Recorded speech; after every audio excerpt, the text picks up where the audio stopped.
Hi, ഏവർക്കും സ്വാഗതം. ഞാൻ സജിമോൾ. PSC അധ്യാപന രംഗത്ത് മലയാളം അധ്യാപികയാണ്. അപ്പോൾ ഇന്ന് നമ്മൾ സംസാരിക്കാനായിട്ട് പോകുന്നത്, ഇപ്പം നമുക്കറിയാമല്ലോ, സെക്രട്ടേറിയറ്റ് അസിസ്റ്റൻറ്റ് പരീക്ഷയുടെ പ്രിലിംസിലേക്ക് കടന്നിരിക്കുകയാണ്. അതായത് മെയ് 24 ആരംഭിക്കുന്ന പ്രിലിംസ് എക്സാമാണ്. ഇത് പല ഫേസുകളായിട്ടുണ്ടാവും. ഏകദേശം ഒരു മെയ്, ജൂൺ, ജൂലൈ മാസങ്ങളിലായിട്ട് പ്രിലിംസ്. അത് കഴിഞ്ഞാൽ ഒക്ടോബറിലാണ് സെക്രട്ടേറിയറ്റ് അസിസ്റ്റൻറ്റ് പരീക്ഷയുടെ മെയിൻസ് പരീക്ഷ വരുന്നത്. അപ്പോൾ ഏതെങ്കിലും ഒരു സബ്ജക്റ്റിൽ ഗ്രാജുവേഷൻ എടുത്തിട്ടുള്ള ഏതൊരു ഉദ്യോഗാർത്ഥിക്കും സെക്രട്ടേറിയറ്റ് അസിസ്റ്റൻറ്റ് പരീക്ഷയ്ക്ക് അപ്ലൈ ചെയ്യാവുന്നതാണ്. ഈ സെക്രട്ടേറിയറ്റ് അസിസ്റ്റൻറ്റ് പരീക്ഷ എന്ന് പറയുന്നത് ഒരു ഉദ്യോഗാർത്ഥിയെ സംബന്ധിച്ചിടത്തോളം കേരളത്തിൻ്റെ തലസ്ഥാന നഗരി, ഭരണസിരാ കേന്ദ്രത്തിൽ ഒരു ജോലി, അല്ലേ? ഇവർക്കും, അതായത് ഒരു ഗവൺമെൻറ് ജോലി സ്വപ്നം കാണുന്ന ഏവരുടെയും ഒരു ഡ്രീം തന്നെയാണ് സെക്രട്ടേറിയറ്റ് അസിസ്റ്റൻ്റ് എന്ന് പറയുന്ന ഈ ഒരു പരീക്ഷയും. അപ്പോൾ ഈ പരീക്ഷയെ എങ്ങനെയാണ് ഒരു ഉദ്യോഗാർത്ഥി സമീപിക്കേണ്ടത്? തീർച്ചയായും വ്യക്തമായൊരു കാഴ്ചപ്പാടോടുകൂടി വേണം സെക്രട്ടേറിയറ്റ് അസിസ്റ്റൻറ്റ് പരീക്ഷയെ സമീപിക്കേണ്ടത്. അത്രത്തോളം മത്സരം ഉള്ളതുകൊണ്ട് തന്നെ നമ്മുടെ കേരള PSCയെക്കുറിച്ച് അറിയാമല്ലോ. ഏറ്റവും കുറ്റമറ്റ രീതിയിൽ പരീക്ഷ നടത്തുന്ന ഭരണഘടനാ അധിഷ്ഠിതമായ സ്ഥാപനമാണ് കേരള PSC എന്ന് പറയുന്നത്. അപ്പോൾ കേരള PSC നടത്തുന്ന പരീക്ഷയിൽ അവർ സ്ട്രാറ്റജി മാറ്റിയിട്ടുണ്ട്. സെക്രട്ടേറിയറ്റ് അസിസ്റ്റൻറ്റ് പരീക്ഷയെ സംബന്ധിച്ച് സാധാരണ ഒരു LD പരീക്ഷയോ അല്ലെങ്കിൽ ഒരു LGS അസിസ്റ്റൻറ്റ് സെയിൽസ്മാൻ പരീക്ഷ പോലെ അത്ര കണ്ട് നമ്മൾ ഈസി ആയിട്ട് ഈ ഒരു പരീക്ഷയെ സമീപിക്കരുത്. നമ്മൾ നേരത്തെ പറഞ്ഞു, കുറ്റമറ്റ രീതിയിൽ പരീക്ഷ നടത്തി അതിൽ നിന്നും ഏറ്റവും എലിജിബിളായിട്ടുള്ള ഉദ്യോഗാർത്ഥികളെ ഉദ്യോഗസ്ഥരായി തിരഞ്ഞെടുക്കുന്നതിനുള്ളൊരു പരീക്ഷയാണ് സെക്രട്ടേറിയറ്റ് അസിസ്റ്റൻറ്റ് പരീക്ഷ. ഒരു കേരള അഡ്മിനിസ്ട്രേറ്റീവ് സർവീസ് പരീക്ഷയിൽ നടത്തുന്ന അതേ സ്ട്രാറ്റജിയോടുകൂടിയാണ് സെക്രട്ടേറിയറ്റ് അസിസ്റ്റൻറ്റ് പരീക്ഷയും നടത്താൻ പോകുന്നത്. അപ്പോൾ നോട്ടിഫിക്കേഷനൊക്കെ കണ്ടപ്പോൾ നിങ്ങൾക്കത് തീർച്ചയായിട്ടും മനസ്സിലായിട്ടുണ്ടാവും. ഇനി എന്താണ് ഇതിൻ്റെ പ്രിലിംസ് പരീക്ഷ? എങ്ങനെയാണ് ഒരു ഉദ്യോഗാർത്ഥി സെക്രട്ടേറിയറ്റ് അസിസ്റ്റൻറ്റ് പരീക്ഷയുടെ പ്രിലിംസിനെ സമീപിക്കേണ്ടത്? ഏറ്റവും ഭാഗ്യം എന്ന് പറയട്ടെ, 60 മാർക്കും നിങ്ങൾക്ക് സ്കോർ ചെയ്യാൻ പറ്റുന്ന രീതിയിലാണ് ഇതിൻ്റെ സബ്ജക്റ്റിനെ കാറ്റഗറൈസ് ചെയ്തിരിക്കുന്നത്. 20 മാർക്കിന് മാത്സ് ആൻഡ് മെൻ്റൽ എബിലിറ്റി, 20 മാർക്കിന് ഇംഗ്ലീഷ്, 10 മാർക്കിന് മാതൃഭാഷ മലയാളം, 10 മാർക്കിന് കലാ, സംസ്കാരം, സാഹിത്യം, കായികം. അപ്പോൾ തന്നെ 100-ൽ 60 മാർക്കും ഒരു ഉദ്യോഗാർത്ഥിക്ക് സ്കോർ ചെയ്യാൻ പറ്റും.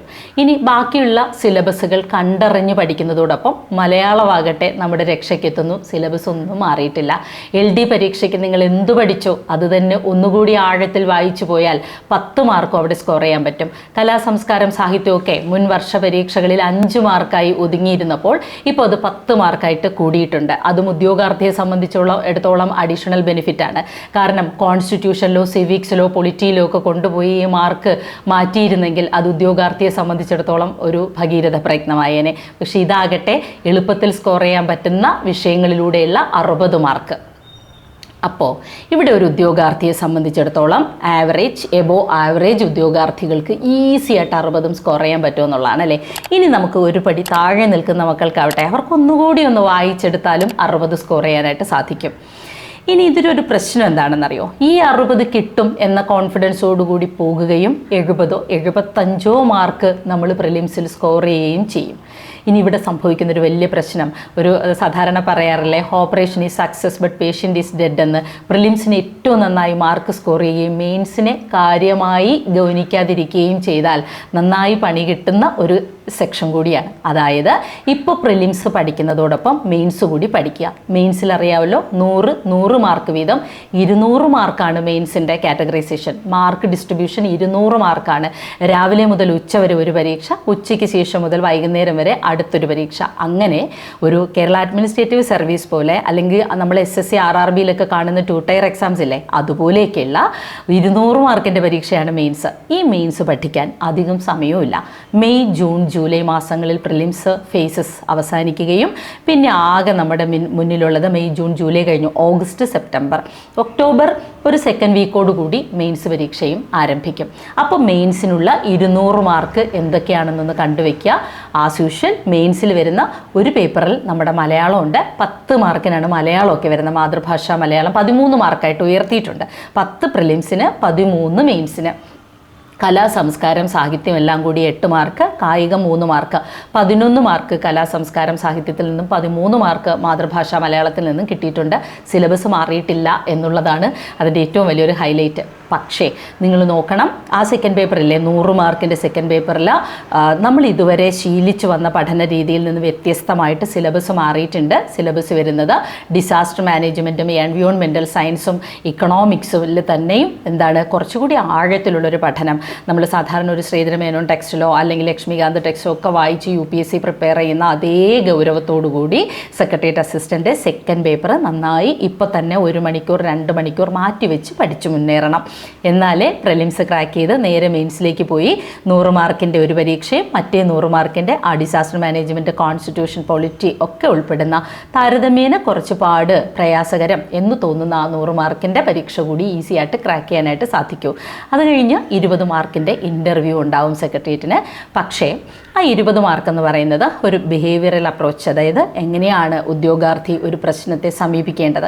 നമ്മൾ കാണുന്നില്ലേ, ഉയർന്ന ഉദ്യോഗങ്ങളിൽ ഇരിക്കുമ്പോൾ പോലും ചെറിയൊരു പ്രശ്നത്തിന് പോലും വല്ലാതെ ഡിപ്രസ്സായി പോകുന്ന ഉദ്യോഗസ്ഥരെയൊക്കെ നമ്മൾ കണ്ടിട്ടുണ്ടല്ലേ. അപ്പോൾ തീർച്ചയായിട്ടും സെക്രട്ടേറിയറ്റ് അസിസ്റ്റൻറ്റ് പോലുള്ളൊരു ജോലിയിലേക്ക് പോകുന്ന ഉദ്യോഗാർത്ഥിയെ സംബന്ധിച്ചിടത്തോളം അയാൾക്കൊരു സൈക്കോളജിക്കൽ അപ്രോച്ചിലൂടെയുള്ളൊരു ഇൻ്റർവ്യൂ ആവശ്യമാണ്.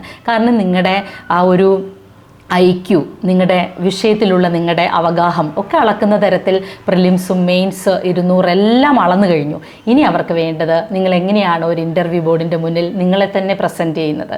അതായത് സാഹചര്യത്തിനനുസരിച്ച് നിങ്ങൾക്ക് ഉയരാനായിട്ട് സാധിക്കുമോ, അതായത് നമ്മൾ പറയില്ലേ ഒരു പ്രത്യുൽപ്പന്ന മതിത്വം, നിങ്ങൾക്ക് ഒരു വിശേഷ ബുദ്ധി, നിങ്ങൾക്ക് അവസരത്തിനൊത്ത് ഉയരാനുള്ള കഴിവുണ്ടോ, നിങ്ങൾക്ക് കേരള സർവീസിൽ അല്ലെങ്കിൽ കേരള സെക്രട്ടേറിയറ്റിൽ ഒരു ഉയർന്ന ജോലി നൽകുമ്പോൾ ആ ഒരു ജോലിയെ അലങ്കരിക്കാൻ നിങ്ങൾ പ്രാപ്തരാണോ, ഇതൊക്കെ അളക്കുന്ന തരത്തിലുള്ളൊരു ഇൻ്റർവ്യൂ ആണ്. അപ്പോൾ അതും പേടിക്കേണ്ട ആവശ്യമൊന്നുമില്ല. തീർച്ചയായിട്ടും നിങ്ങൾക്ക് ഒരു പൊതുമാധ്യമങ്ങളിലൂടെയും എങ്ങനെയൊക്കെ ആയാലും ഈ ഇൻ്റർവ്യൂവിനെ സംബന്ധിക്കുന്ന എല്ലാ വിവരങ്ങളും ലഭ്യമാകും എന്നുള്ളതാണ്.